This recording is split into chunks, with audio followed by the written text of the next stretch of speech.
હવે સમાચાર વિગતવાર।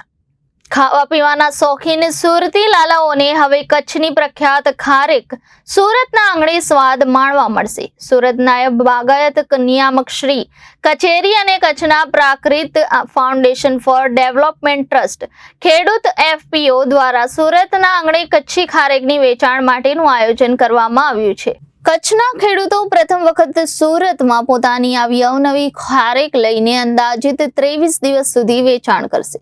સુરત શહેરના નાનપુરા સ્નેહ મિલન ગાર્ડનની સામે મહેતા પાર્ક ખાતે તારીખ 28મી જૂનથી 20મી જુલાઈ સુધી આ બજારમાંથી સુરતીઓ ખારેકની ખરીદી કરી શકશે।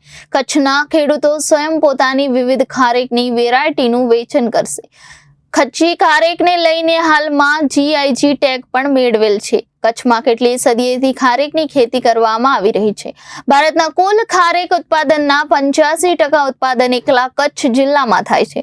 કચ્છના ખેડૂતો કેટલી કુદરતી આફતો વચ્ચે કેટલાય દશકોથી સફળ મહેનતથી ઓર્ગેનિક અને વિશ્વમાં સૌથી મીઠી રસદાર અને સોફ્ટ વેરાયટીઓ વિકસિત કરી છે, જે ગલ્ફ દેશોમાં પણ નથી, જેથી કચ્છના આ સુપર ફ્રૂટમાં વિશ્વના ઘણા દેશોએ રસ દાખવ્યો છે। અત્યાર સુધી લાલ, પીળી, ગુલાબી, કેસરી અને લીલી એવી રંગબેરંગી ખારેકના ચમત્કારિક ફાયદાઓ અને તેમાં રહેલા ઔષધીય ગુણો વિશે લોકોને પૂરતી માહિતી ન હતી, જેથી સમાજનો બહુ મોટો વર્ગ તેને આરોગવાથી વંચિત રહે છે। ખેડૂતો દ્વારા આ બજારમાં લોકોને ખારેક ફળ અને તેની ખેતી વિશે માહિતગાર કરવામાં આવશે, જેથી વધુમાં વધુ લોકો આપણા ગુજરાતના ગૌરવશાળી કલ્પવૃક્ષને ઓળખીને ખોરાકમાં ઉપયોગ કરે તેવો હેતુ રહેલો છે।